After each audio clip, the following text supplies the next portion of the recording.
Em verdade, verdade vos digo. Marcos, capítulo 5.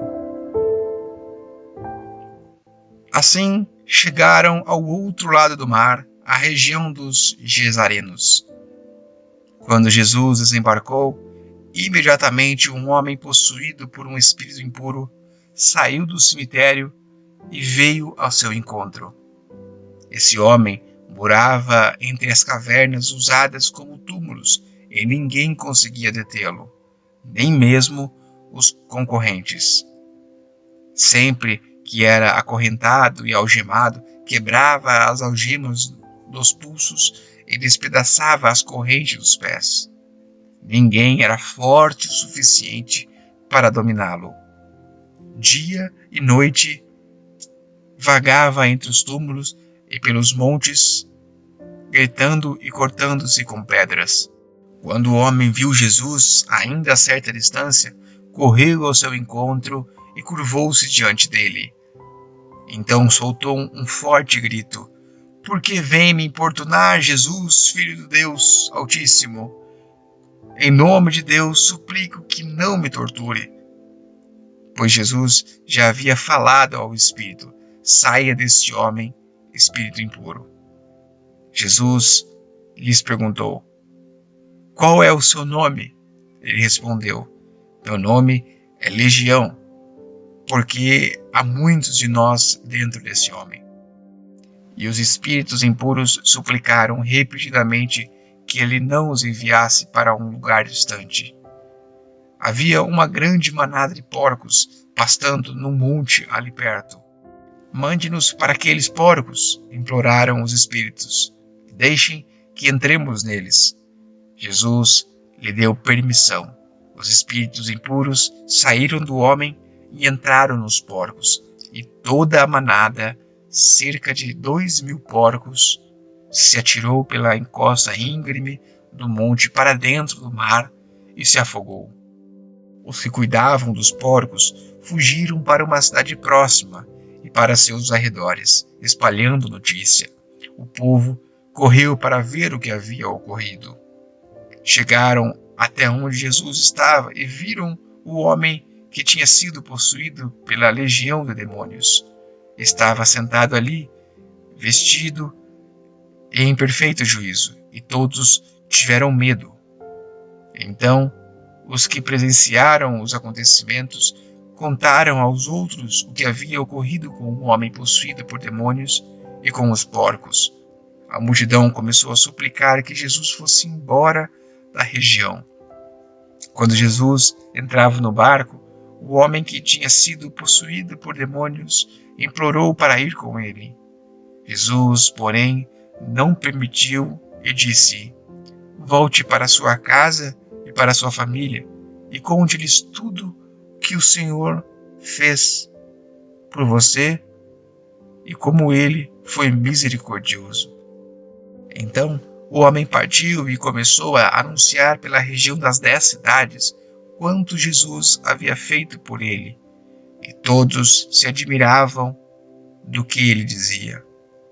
Jesus entrou novamente no barco e voltou para o outro lado do mar, onde uma grande multidão se juntou a seu redor na praia. Então chegou um dos líderes da sinagoga local, chamado Jairo.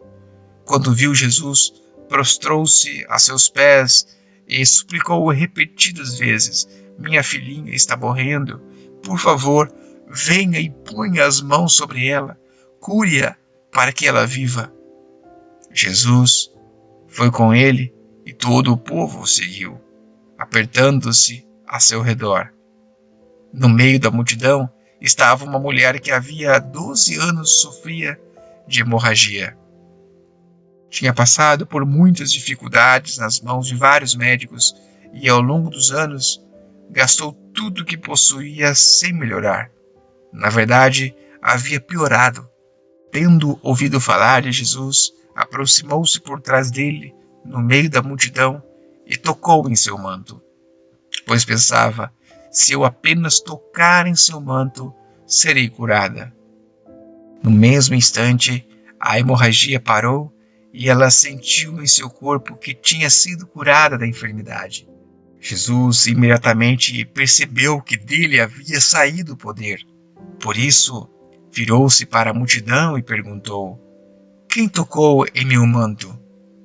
Seus discípulos disseram: veja, a multidão o aperta de todos os lados. Como o Senhor ainda pergunta: quem tocou em mim? Jesus, porém, continuou a olhar ao redor para ver quem havia feito aquilo. Então a mulher, assustada e tremendo pelo que lhe tinha acontecido, veio e, ajoelhando-se diante dele, contou o que havia feito. Jesus disse: filha, sua fé a curou. Vá em paz, seu sofrimento acabou. Enquanto Jesus ainda falava com a mulher, chegaram mensageiros da casa de Jairo, o líder da sinagoga, e lhes disseram: sua filha morreu. Para que continuar incomodando o mestre? Jesus, porém, ouviu essas palavras e disse a Jairo: não tenha medo, apenas creia. Então Jesus deteve a multidão e não deixou que ninguém o acompanhasse, exceto Pedro, Tiago e João, irmão de Tiago. Quando chegaram à casa do líder da sinagoga, Jesus viu um grande tumulto, com muito choro e lamentação. Então entrou e perguntou: por que todo esse tumulto e choro? A criança não morreu, está apenas dormindo. A multidão riu de Jesus. Ele, porém, fez todos saírem e levou o pai e a mãe da menina e os 3 discípulos para o quarto onde ela estava deitada. Segurando-a pela mão, disse-lhe: Talitha cumi, que quer dizer: menina, levante-se. A menina, que tinha 12 anos, levantou-se de imediato e começou a andar. Todos ficaram muito admirados. Jesus deu ordens claras para que não contassem a ninguém o que havia acontecido e depois mandou que dessem alguma coisa para a menina comer.